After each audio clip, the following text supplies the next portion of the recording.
Welcome back to the Woven Well podcast. Client stories are so fun. I love my people. I love the opportunity to introduce you to them. And every single client episode is different, but it highlights real people just like you and me who weren't satisfied with the way things were. And they went out looking for alternatives. Well, thankfully, they found them with us at Woven Natural Fertility Care. And now you get to hear about their journey and what it was like for them. Today is especially fun because I'm talking with a client couple, Dan and Lindsey. Dan is an appeals attorney and law professor, and Lindsey has a background in theology from Duke Divinity School, focusing on patristics and disability theology. They have 2 children, but they struggled with infertility for several years before finally being able to conceive. Dan and Lindsey, welcome to the show. Great to be here. I'm so glad to have y'all on and to share about your experience with Creighton. But I like to start off with giving you the space to share a little bit more about yourself and maybe even how you stumbled upon Creighton and what made you want to use it. So, as you said, we struggled with infertility for about 3 years. I did several fertility treatments. We got to a point where I was just done, and we decided that we would adopt. Adoption webinar was on a Wednesday, and so we did the adoption webinar. I was feeling sick in the morning, so I went to the doctor the next day. And so the next day, right after the adoption webinar, I found out I was pregnant. Through all of those fertility treatments, I found that I was working against my body, and I wanted to find something that would work with my body. Yeah, it was a very difficult process to go through and to watch. And that's what made you. And it felt really. It felt like being at a used car lot, right, where they're trying to sell us something. And I did not want to have a child that way. Other moral issues aside, that just didn't feel like the right way to have a child. Absolutely. And I'm glad that in the end, you were able to naturally conceive and then discover the Creighton system. And so you began using Creighton. And I always love to hear, what was that experience like for you? You know, especially going from that encounter, like you said, Lindsey, where you were working against your body. What was it like to use the Creighton system? I'll be honest, I was very skeptical at first.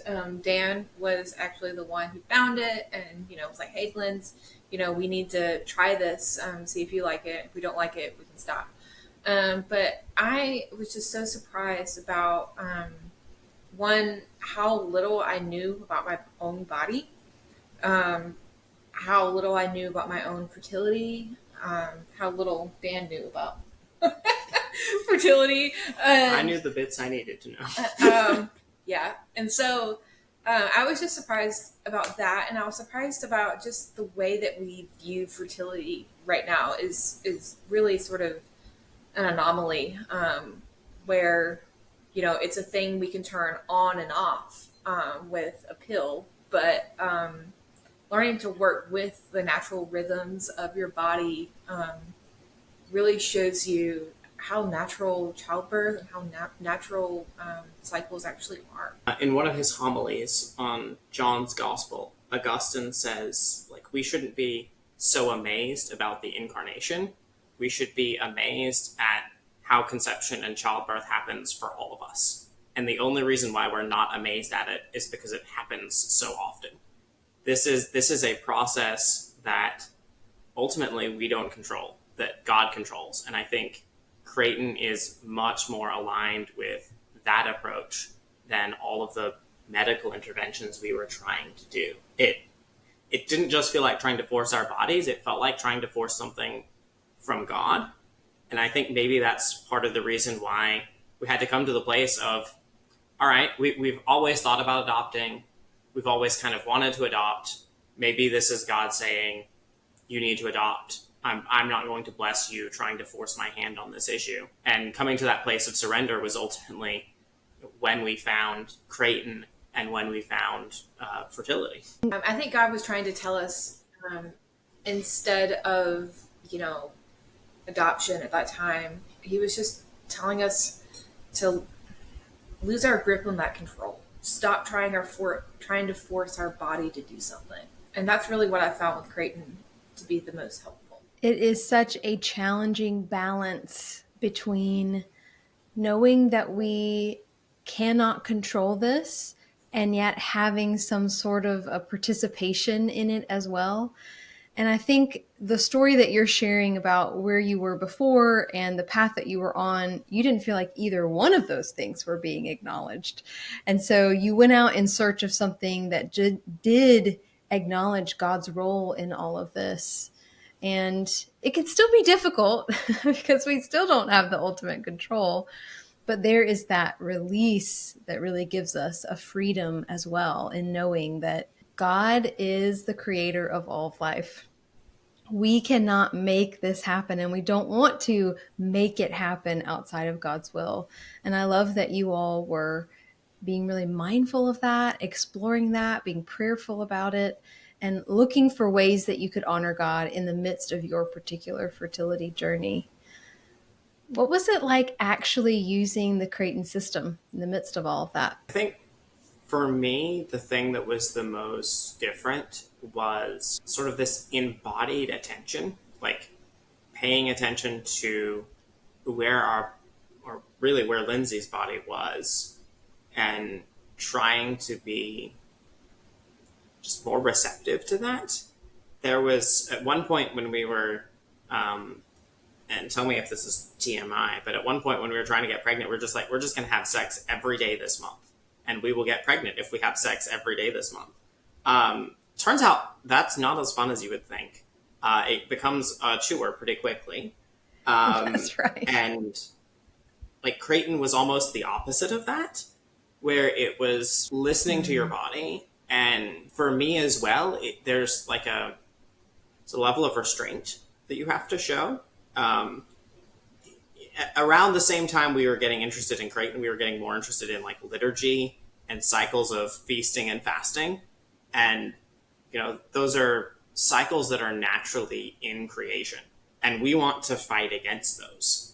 I think our tendency as 21st century Americans is just to constantly feast because we can. And that's not good for you spiritually. And it's not good for you. It turns out it's not good for your body either. I completely agree. And a surprising thing that we learned is, my sex education was if you have sex, you will get pregnant and you will die. And after you get married, it'll be great. And you just don't need to worry about any type of chastity. So we, through Creighton, have actually learned a type of like married chastity where, in Creighton, there are fertile days. And if you're trying to avoid, which we were at the time, trying to avoid becoming pregnant, they suggest to not have sex during those times. And so that's actually really hard. But learning how to have restraint, even within marriage, is such a virtue formation just for the both of us, I think. But if you're working with a coach, which I highly recommend, can highly recommend Caitlin, every time we met, Caitlin would say, okay, she's trying to get on a scale of 1 to 10, how open would you be to receiving a child in your life right now? And sometimes we were like, 1, please, God, no. Do not give us a child because we are overwhelmed. And then with our second child, Hannah, it was just interesting to see how that desire for a second child has, grew over the, year with just Meredith. And, we were telling Caitlin, okay, maybe we're at a 7 or maybe we're at an 8 or yeah, we really, really would like another child. A slight piece of advice I will offer for married couples that are considering having a second child or third child, when you're in that discernment process, ask yourself that question at different times of your cycle. Because I've found that when I'm ovulating, I'm like, yes, let's have all the babies. But when I am, on my period, I don't want to see a baby, like, at all. Never again. So to ask yourself sort of those questions at different times of your cycle, actually, you might have a different answer.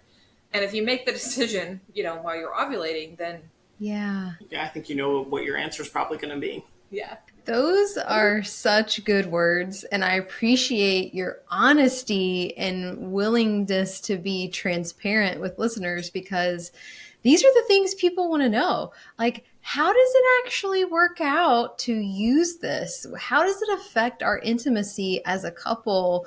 What's involved? How do we make decisions on a monthly basis about whether or not we're going to have more children or try to have more children this particular cycle? And you just addressed all of those.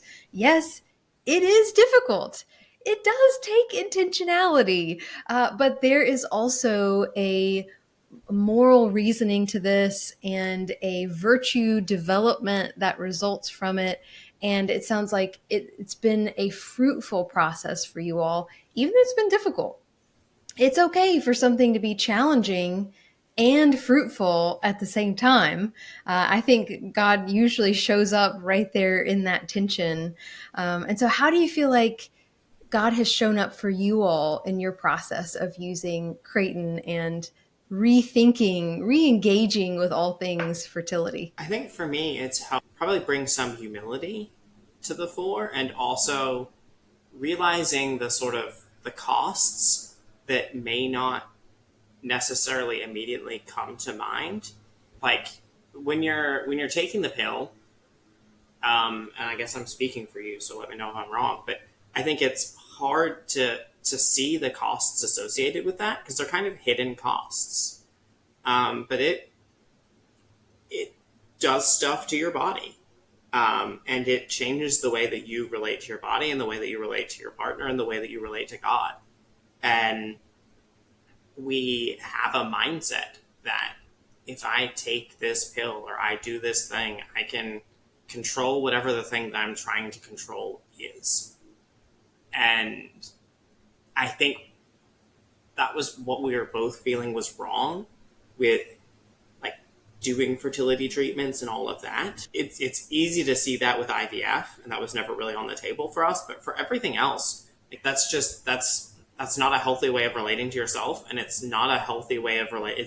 It's a sort of almost technological Tower of Babel, where you're trying to build your way to the thing that you want, and we just need a few more bricks and we'll make it there.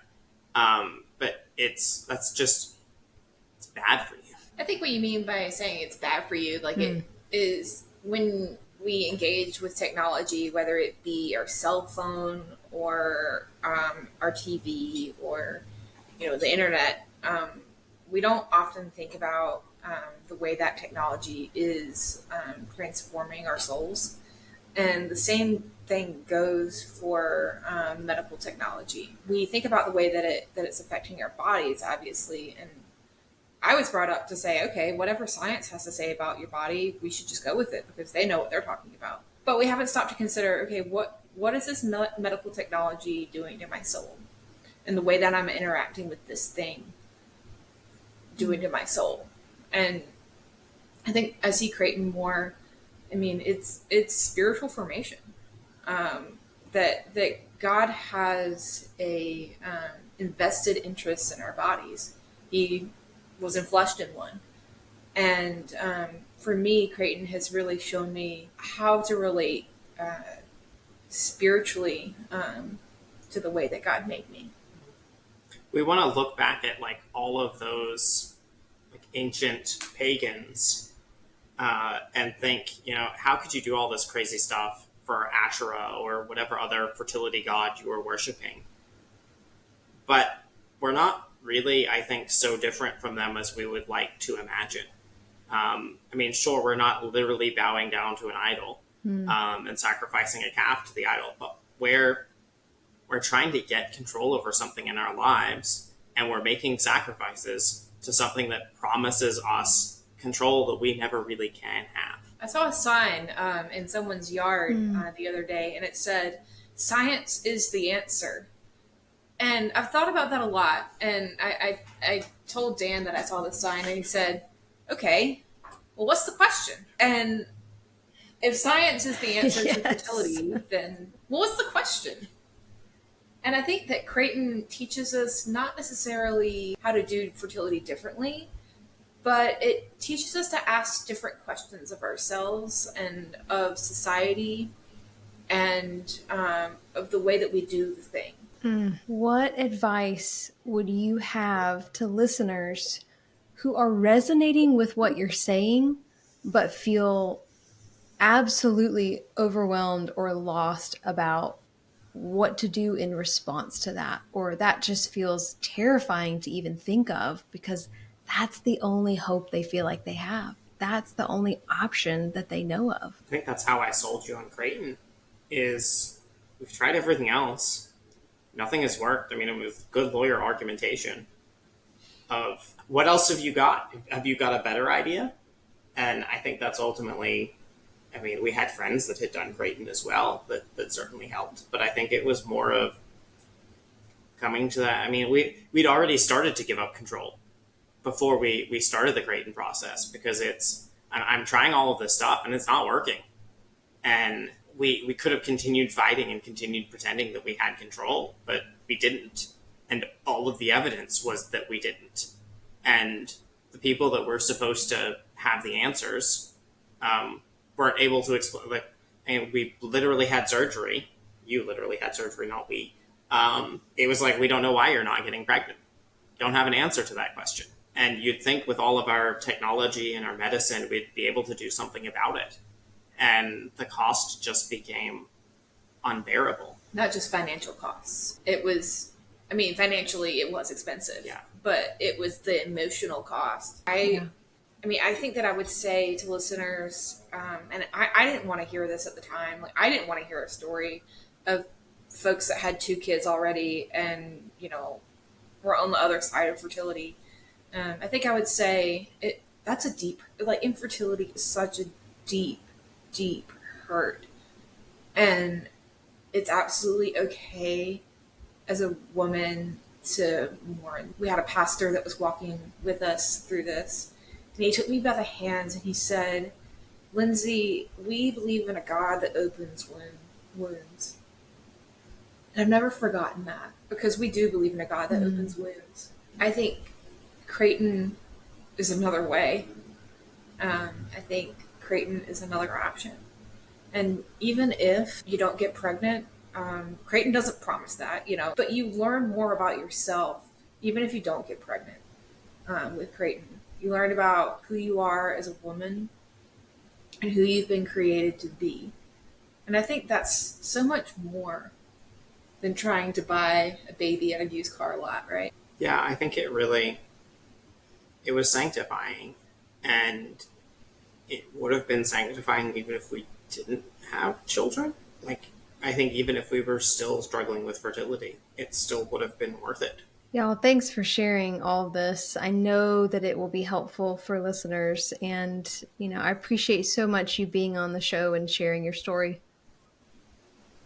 Thank you so much. Yeah, glad to be here. Listeners, I'm going to end it right there because everything they had to say was so good and I hope that it was helpful for you. But it may also be stirring a lot of personal questions. A lot of big things got brought up today and you may be wondering what to do with that. Well, certainly you could choose to attend an introductory session and learn about Creighton, but I also want you to know that I am available to talk with you through these spiritual questions that get stirred up as well. You can always reach out to us through the show. You can send a text message to us, or you can reach out at Woven Natural Fertility Care. As always, thanks for listening as we continue to explore together what it means to be woven well.